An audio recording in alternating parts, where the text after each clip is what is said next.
Welcome home. We are WNST, AM 1570, Taos, Baltimore. We are Baltimore positive. If you're wondering out on the web stream why I'm wearing my Nashville Predators jersey, this is the hockey segment you've been waiting for. We're going to be up at Greenmount Station on Thursday doing the Maryland Crab Cake Tour, Back to the Future Scratch. I'll still have TVs everywhere. And on one of those TVs, there'll be the Stanley Cup Finals coming on and last place baseball for the Orioles. We'll also be at Fadley's next Friday doing the Maryland Crab Cake Tour presented by Curio Wellness, as well as our friends at Liberty Pure Solutions.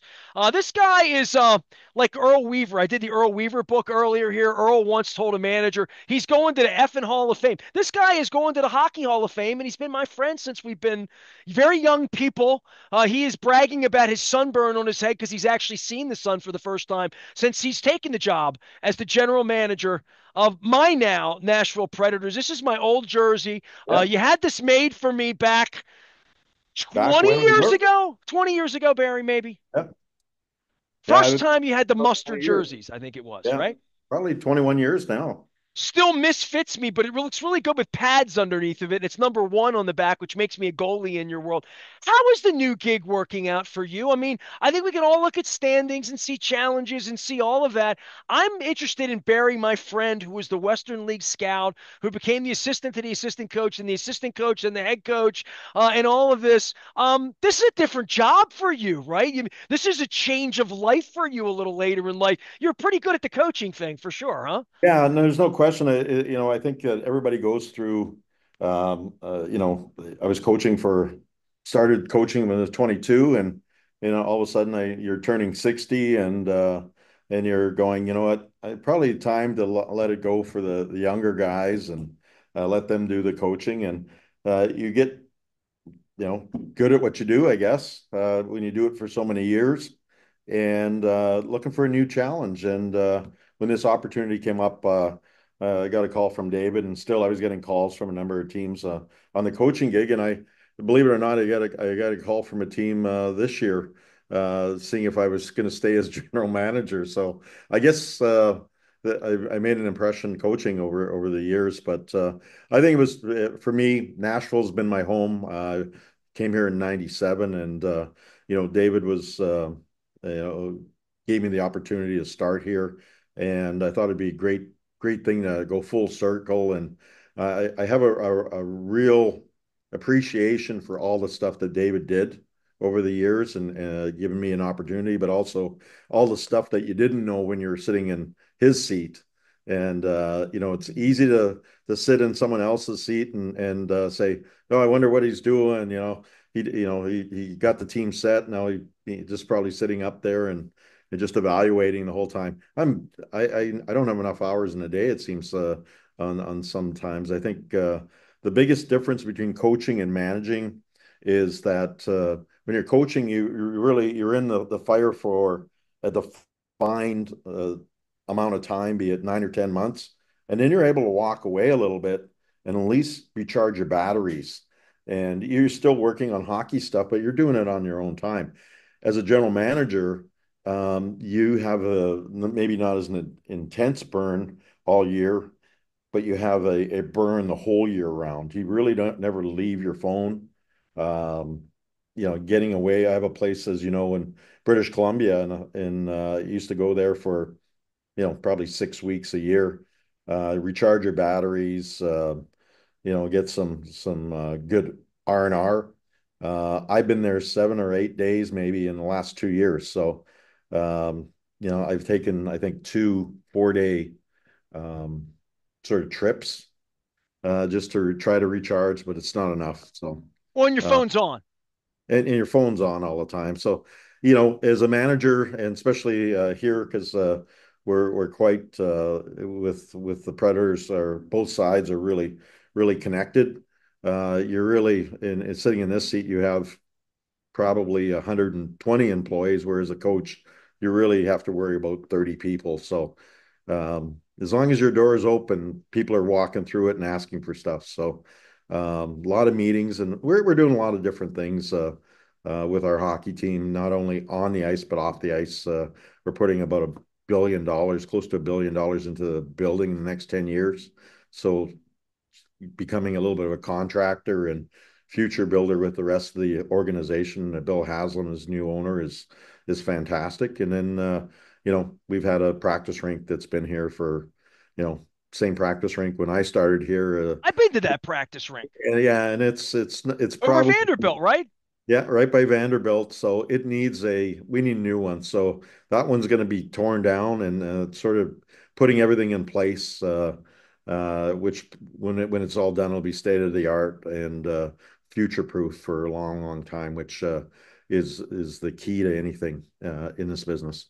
You brought the first sheet of ice to Nashville, didn't you? At that point, like Well, there I had don't know if never. I brought an additional sheet because we added on to our the original Centennial Arena. So, but we need more ice rinks. Nashville's grown. It's become a lot of people have moved here. A lot of ex-NHLers have moved here.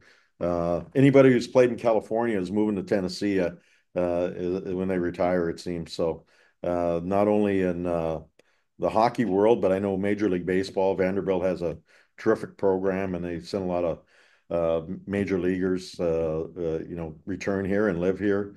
And the NFL has discovered Nashville as well. So not only do we have the music industry and the entertainment industry, we've got the sports industry moving into Nashville, and it's a great place. I believe it's about twice the size it was when I came here 25 years ago. Well, you wouldn't recognize it, the younger version of you, right? I mean, I was coming down there in the '90s, especially when the Titans came on, and you brought the team there. Like it's become the it city. And when Yeah. it came time for you to say, "I'm going to keep coaching," or this opportunity is why you didn't want to be a general manager of another team, right? This was about the city and the opportunity, and you saying, I want to do something different with my life, because it would have been very, very easy for you to continue to coach, even if you didn't want to, because they were willing to pay you quite handsomely to do it. This was, I mean, being your friend all of these years, Yeah. I'm finding this fascinating. It's the first conversation we've had, but I talked to you for a little bit last week to sort of set this thing up. And since then, I've been thinking a lot about you and how much your job has changed, and how, even as a really astute media guy, and I think I am, thinking, well, it's not that much different coaching, and it's a different job, right? And you knew that, Totally. but you also welcome that. And then when you get into it, you realize you got to get young again, right? Yeah, I think just like anything, you get to a point where I felt the coaching wise that it takes a lot out of you, and uh, I want to say that I was ready for it a little bit of a different challenge. Like when you do something for 45 years, or not, 40 some years, and you're doing it, and I think I became fairly efficient at it. Um, I was just looking for a little bit of different boost, a little change, not a midlife crisis, a You were late life looking to work crisis. even more. Well, I was ready for retirement. Honestly, I was. And then, you know, it, I was intrigued by the fact, I could have made a lot more money coaching than I am as a general manager. Some of the teams that were in some of their offers, but I just felt that it's time to come home, and there's an opportunity to, Nashville was getting older as a team. It was in transition. David did a fantastic job of the team got into the playoffs, I think, 14 of the last 15 years. And that was a real good job. Didn't have a lot of draft choices. So it was a little bit of a something, a little bit of, I didn't want to say a rebuild, but trying to thread the needle. We still had some good players. We have Roman Yossi and Saros and Forsberg and people like that, Colton Sissons. But we felt if we could add a couple pieces, we could stay relevant. But we made a couple deals of moving Ekholm, who still was a very good defenseman. We moved past Duchesne, Johansson. We just moved by a lot of people. Tanner Janot, we collected draft choices. David did a great job with that, and we started rebuilding and trying to build a young roster underneath the existing roster that's here, but still trying to be fairly relevant. And last year, we went into free agency and signed Stamkos and Marchessault and replaced, moved Ryan McDonough. He wanted to go back to Tampa and get back home with his family. And so we got Brady Shea. So we added some pieces, but at the same time, by adding those pieces, the expectations and the way we played changed a little bit. and got off to a terrible start and never really uh, got into the mix all year. So it was a really tough year. The blessing of it, we have the fifth pick overall this year. Some of our young guys that we thought would come up maybe after, Christmas and play a few games and get their toe in the water a little bit. They actually played, 30, 40, 50 games. So the development curve on some of these guys has moved up a little bit.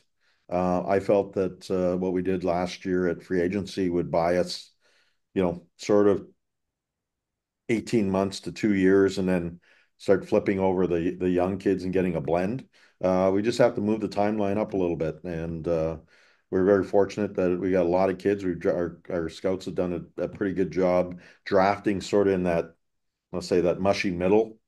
So we've got some kids coming that are developing. Or Milwaukee has been to the conference final two of the last 3 years. They lost in game five this year, which is the best of the five to Texas, or they would have made a third straight trip there. So we've got kids coming, and I wanted to add serial winners to our organization. I think I've done that with Shea and Stamkos and Marcia So and those are O'Reilly. They've all won cups. They've all been instrumental in success. So we're trying to surround our kids with those type of people. Barry Trotz is our guest, a future Hall of Famer, now the general manager, not the head coach of the Nashville Predators. I have my old mustard Predator jersey out that Trotzy gave me about 20 years ago. I haven't fang fingered down with you. I haven't been to Yep. a hockey game since I walked out of the building in Las Vegas the night you won the Stanley Cup. I haven't really watched hockey in that period of time, and I've been rather on the record about my relationship with the Leones' family in the aftermath of you. But from a fan standpoint, it feels like 5 minutes ago. I have a lot of Caps fans in my life, including Leonard Raskin, talking about Ovechkin chasing the record, all that they represented the President's Trophy this year, and all that happened. For someone like you, and I think in the business, no matter who it is, whether it's John Harbaugh on the football side or Lord knows Brandon Hyde on the baseball side here, one day gone tomorrow. What you did in Nashville as a head coach for all of those years and sort of seeing through the beginning and wanting to go back here, and you called it home, I guess in your case. The notion that the Islanders were all those years, and there's been a lot that's happened since you walked off the ice with the Stanley Cup, and it's not like you did what I did, which is just sort of drop your hat and say, I'm done. It's good. I'm good. I waited 40 years for a cup. I did it with my friend. I had the greatest night ever in Las Vegas because you. I felt like sort of like walking off at the end. That you've done a lot since then that may never top that night, or you're chasing that night in a different way. But all the years later, what is all of that? Do you think about that much? Or when you see a Caps jersey, you see Ovechkin doing all that he was doing, but you're so locked into what you're doing, it's sort of yesterday's news to some degree when you've done it, even though you spent your whole life doing it. Yeah, no, you're correct. I mean, you move on to those moments. You still have the relationships. I mean, I text Ovi this year when he hit some of those milestones, and he still he was the best. He always called me champ or boss man when I coached him, and I'd say, hey, he got re-energized, and I think that team, there was a energy with that team that being at the 50th year of the franchise. He's chasing the record. They were having a blast. They really were. And it was nice to see. My time in Washington was great. The relationships that I had with all those the people, the players, the trainers, that's never going to go away. We did something special. It's funny. Everybody talks about chasing the Stanley Cup and getting a ring and all that. And you know what you really chase, and this is me, and the way I think I'm probably wired is that it's great to have a ring. I've put it on once since I've got it. It's in a safe place. I showed my family. Well, actually, I put it on twice. I put it on once when the team gave it to me when they came into the island the year after, and I put it on once for my family, and that's been it. I have a fake one that I show it to people because they always say, "Hey, can I see your ring?" And I have a fake one that looks like it. It's probably made out of lead from China or something like that. But the Stanley Cup. I mean, I never want to be defined by any medal or diamonds or anything like that. I want to be defined with the relationships I created with the players, and we did something special. So, when they say what was winning the Stanley Cup, a lot of people talk about the rings and the cup. I just talk about the journey with those guys. I mean, that's the stuff that stays with you forever. I mean, Well, it you feels closer than it really is. Objects in the rearview mirror, like the yeah. song, the Meatloaf song. But like he's still playing it, and in the red, and still, all that. It Oh feels like yeah. it wasn't that long ago. It feels probably a long time ago to you. That's all I'm saying, and Yeah, oh probably to yeah. anybody that hasn't tasted that success of doing that because you chased that your whole life, and he's still chasing it again, right? Ovechkin, like, Yeah. hey, I thought he's going to come back and play again next year because he can, and you're Yeah. the general manager because you can, and you take on challenges because of who you are, right? Yeah, I think, if you're a player or if you're a coach, you're naturally competitive. And so what happens is that there is I always found that when I went from coaching to the general manager's seat, I said I hated game day the most as a general manager because I missed the adrenaline on the bench, the energy on the bench, you would get an adrenaline high, game day. During the game, you'd have a crash after the game, win or lose. You'd have a crash, and then you start it over again. As a general manager, you're removed, you're part of it, and you're still invested, but it's not the same adrenaline. For me anyways, because I've been in the fold on the bench and the bickering and the teams going at it, bickering at each other and the trash talk and the trying to outcoach the other coach and making adjustments and being in the moment and being emotionally just all invested. You're still emotionally invested, but it's just a different level of intensity. When you're on the bench, it's like being watching it in HD. And then when you're up as a general manager and I'm up in the crow's nest there, it feels like I'm watching 70s TV up there. It's not as acute and that, but you're still emotionally involved, but you're looking at it at a little different perspective. As a coach, you're trying to win the day. As a general manager, you're trying to win the day, but you're also trying to win the year. And it might be 4 years down the road type of thing. You're always planning that way, where I think as a coach, your focus is strictly on winning the day. How often do you get mad at your coach? Say, I wouldn't have done that. I mean, that's probably the first thing that I would think. That's natural, right? To say, I It made is, that decision every minute for 40 years, and now I can't make that decision. I can't second guess it, but I wouldn't have done that. yeah. The first year I did not. I was very conscious of not doing that. It's the hardest Um, thing in the world to not do. it is, and I was very, very conscious of that. My first year, all the things that I hated the general manager doing to me as a coach, I didn't do any of that. I made sure that I was totally the opposite. What's your number one rule thing you'll never do as a general manager to the coach that you didn't like as a coach? What is that thing? I wouldn't tell them who to play. I won't do that in front of a group. I've always said to Bruno, and I think Bruno's the only coach that I've had, and he's a former player with me. I think I'm a little bit of been a mentor to him when he got into coaching. That I said to him, whatever decision you make is the right decision. I need And a boss like you. Can you be my boss? Can I be your yeah, coach? but when it doesn't work out, it's not necessarily the right decision all the time. I made a recommendation. Yeah.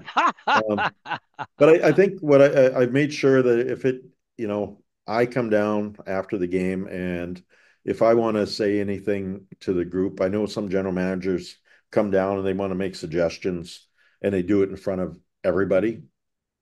or they're not happy and they do it in front of everybody. I do not do that. I used to hate that.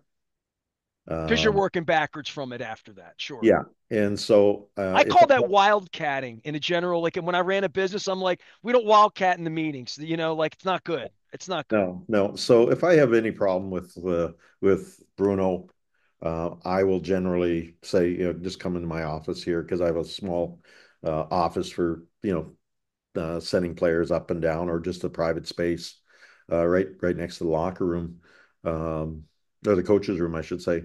And I'll just pull them in and say, hey, I didn't, what are we trying to do there? Just fill me in on what you're trying to do. And this is what I saw.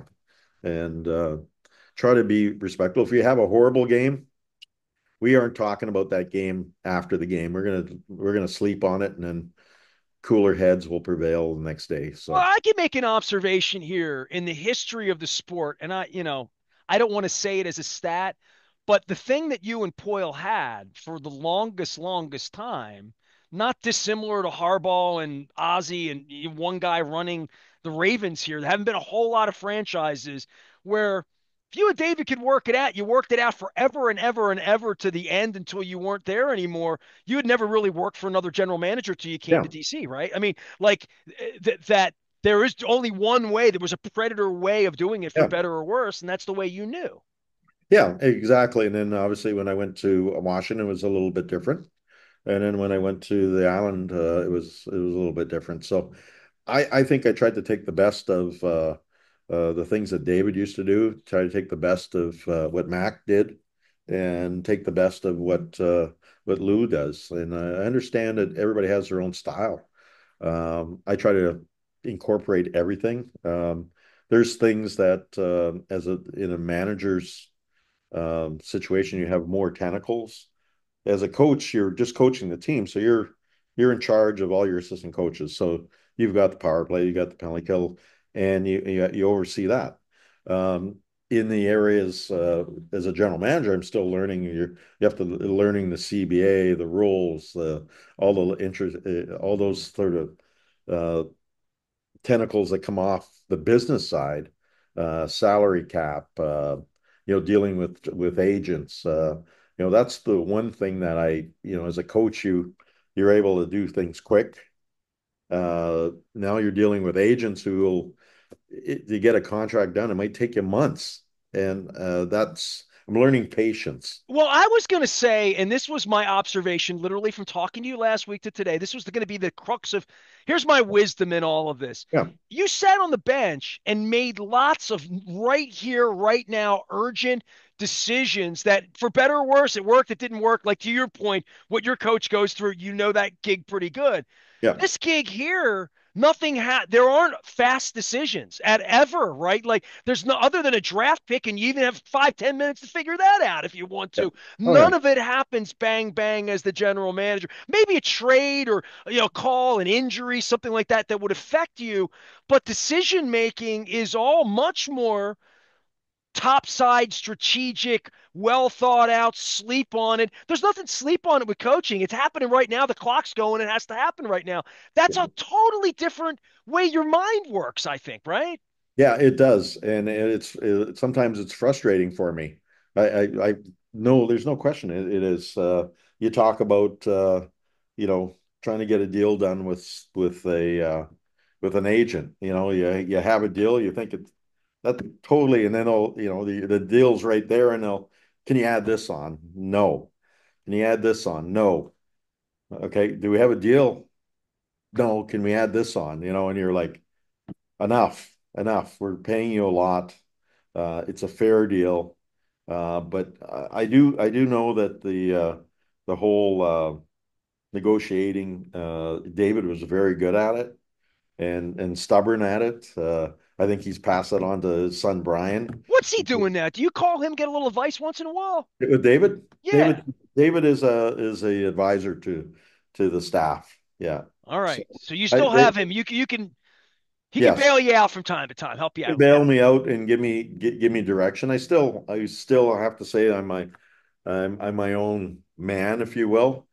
I came in and he handed me the keys, and I did some bold moves right out of the gate. I mean, there was no, I wasn't messing around. I don't know if David would have done that or not, you know.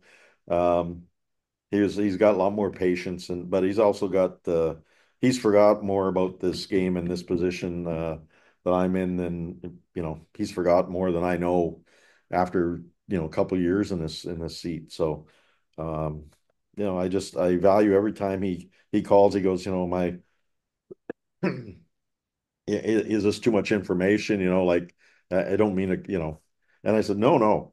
I said, anytime you talk, just keep talking because every time you're talking, there's lots of wisdom in there. So we have a good relationship that way. Last thing, Barry Trotz is here. He is the general manager of the National Press. I want to bring this to you from because you were here in Baltimore many years ago. People don't remember that, but there are pictures. There's actually hockey cards where you had a Yeah, lot of hair. nice, nice brown suit, You look great. Yeah, you I could buy did. that out on eBay. I've seen that. Um, the notion that like all of these years later you go back to Nashville and you said to me you called it home, and I remember running into David Poyle in the press box in Anaheim during the 1998 Super Bowl. I was out there in San Diego. I drove up and I ran into David. He said I hired Barry Trotz to be my coach. We're going to be called the Nashville Predators, and I'm like, Nashville's got an NHL. What? Tell me about this. And then you went there and made it work for 2 decades. It's there now. The city's built, country music, Garth Brooks, all that going on, all the football team, everything that's happened there. For you to go back there and try to make it work and understanding that you were around when they were picking the color schemes, when they were picking the name, first in employees, you were all of that. There's just something different about that. And here in Baltimore, as I have Camden Yards over my shoulder, which wasn't here, Yeah. we were trying to keep the baseball team when you were the hockey coach here with the Skipjacks. When we didn't keep the hockey team, there's just something about finishing something you start, and there's something about as we lost Jim Henneman, famous sports writer here last week, and all of these old Orioles people came in, and we have this new ownership here, and it's not going well. You can look at the standings. That there is something about institutional knowledge, institutional memory, and something that's very special to you about that organization. You wouldn't have wanted to have been the general manager some other place and going into another place. There was something really important about you coming back. And I know you probably don't think about it much when you drive into town and go to your office or whatever. But like I said, you brought the first sheet of ice to Nashville. I mean that sort of from, and I think everybody in Nashville would see it that way as well. But there is something about when that's in your blood, you want to come back and make sure that it's done right. And you want to be there when the cup comes to Nashville. Yeah, I want to, I know that when I came here, we moved a lot of great pieces, the Granlunds, the Ekholms, sort of, say going into a little bit of a rebuild mode, but at the same time, we still had some good players that trying to thread the needle, very similar to what Washington did. We wanted to build a roster, a future roster, because what happened, David did such a good job. The Preds got into the playoffs year in and year out that you're using those draft choices to add players at the deadline. When you're drafting players, you get a young player and you need that extra piece to get in the playoffs or to add to it. Those players sort of got pushed back a little bit. So I know that we were trying to. We're in a position now where we've got some good players, but they're getting older, and Father Time always wins. That I'm going to try to leave a let's say a pathway for a lot of the young players. We have to because that's going to be our future. We're trying to create a roster, a future roster that will be very competitive with our city, with the no state with a team that treats their players right. Um, I think we feel like we can be one of those top 10 teams that everybody wants to be a part of and sort of shrink the NHL, if you will.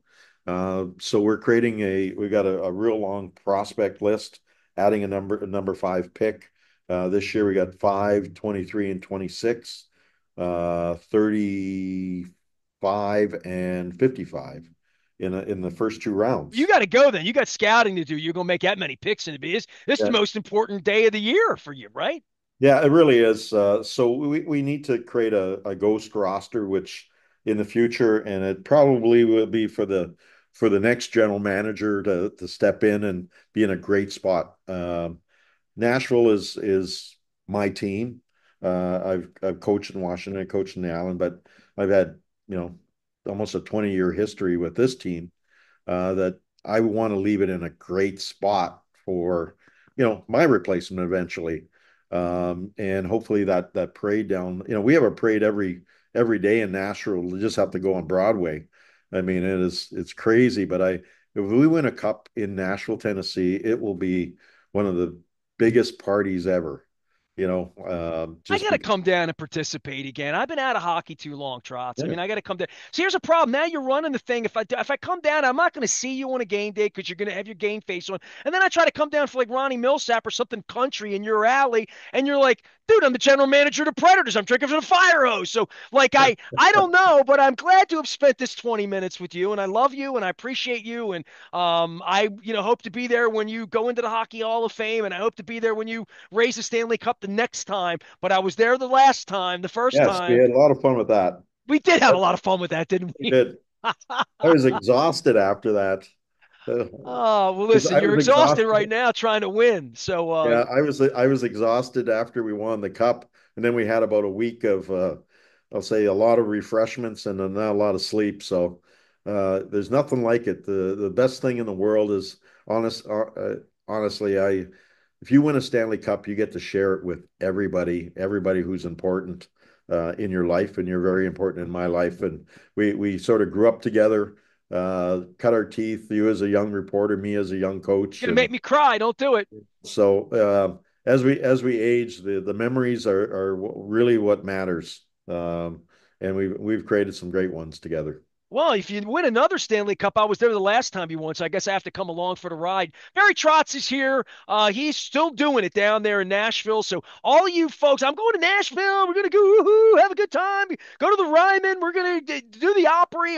I still have not been to the Grand Old Opry. So let's put that on Uh, my. That's something yeah, the Black Crows played there a couple months ago. I almost came down for that. The Opry's gonna be next time I come in. I'm gonna do that. All right. I'll tell you what, the Ryman. If you can see one of those great acts in the Ryman I Theater, saw Brian Adams at the Ryman. I can't do better than that. yeah, no, there's some great. I saw Bob Dylan in the Ryman. It was fantastic.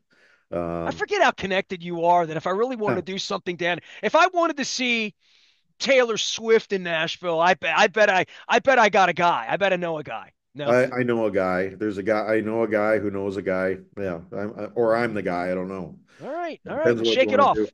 Shake off last year. Go make a bunch of draft picks. Go win the cup, and I'll be there to ride your coattails. Barry Trotz, my friend, future Hall of Famer, running things down in Nashville, Tennessee. I am Nestor. We are WNST, AM 1570, Towson, Baltimore. Fang fingers from Baltimore to Nashville. Stay with us.